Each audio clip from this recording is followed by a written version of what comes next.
ఏం శరణి గారు వైసీపీ మీద ఓ స్థాయిలో విరుచుకుపడుతున్నారు. వైసీపీ పార్టీ వల్ల ప్రజల్లో ఫ్రస్ట్రేషన్ వచ్చేసింది. నాన్నగారు రాజకీయ నేపథ్యం, మామయ్య గారు రాజకీయ నేపథ్యం. ఎలా అనిపిస్తుంటుందండి మీరు ఇక్కడ ఉన్నప్పుడు అక్కడ ఉన్నప్పుడు ఈ రాజకీయంగా మీరు చూస్తూ ఉంటారు కదా? మామయ్య చాలా కీన్గా కూల్గా వర్క్ చేసుకుంటూ వెళ్తారు. మా నాన్నగారు రెండు కుటుంబాలు కూడా రాజకీయ నేపథ్యము కుటుంబాలే.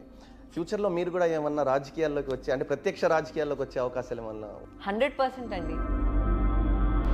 నారాయణ గారితో మైనారిటీలు ఏ మేర అండగా ఉంటారని మీరు అనుకుంటున్నారు? 2009లో ముంగమూరి శ్రీధర్ కృష్ణారెడ్డి గెలిచినప్పుడు కేవలం 20% మైనారిటీ ఓట్సే వచ్చాయండి.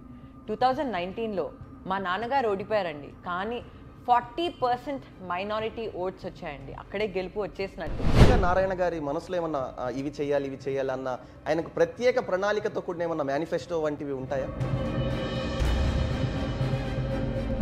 నాడు నేడు అనే ఒక పథకాన్ని తీసుకొని వచ్చి మేము ఎంతో డెవలప్ చేసేసాము స్కూల్స్ని, అదేవిధంగా ఇంగ్లీష్ను మేమే ప్రవేశపెట్టాము, క్వాలిటీ ఆఫ్ ఎడ్యుకేషన్ను మేము పిల్లలకు అందిస్తున్నామని చెప్పి కూడా వైసీపీ ప్రభుత్వం చెప్తున్న సందర్భాలు మనం చూస్తున్నాం. టీడీపీ గవర్నమెంట్ ఉన్నప్పుడు 2014 to 2019 అండి సిఎస్ఆర్ ఫండ్స్ తీసుకొని వచ్చి ఇటు డైవర్ట్ చేసి అంగన్వాడీ కేంద్రాల్ని ఎంతో అద్భుతంగా ఒక ప్రీ స్కూల్స్గా కన్వర్ట్ చేశారండి. చిన్న పిల్లల నుంచి విద్య రావాలి, వాళ్ళకి ఎన్నో ఆడుకోవడానికి ఎంతో మెటీరియల్ కావాలని ప్రతి ఒక్కటి, అది డిజిటల్ బోర్డ్స్ అవ్వచ్చు, ఎంతో బాగా డెవలప్ చేశారండి. నారాయణ గారు రాజధానిని ఎలాగైనా సరే నిర్మించాలన్నప్పుడు నారా చంద్రబాబు నాయుడు గారితో పాటు నారాయణ గారు కూడా ఎంతో కృషి ఉంది అందులో. అది మీకు గుర్తుందా? గుర్తుందా?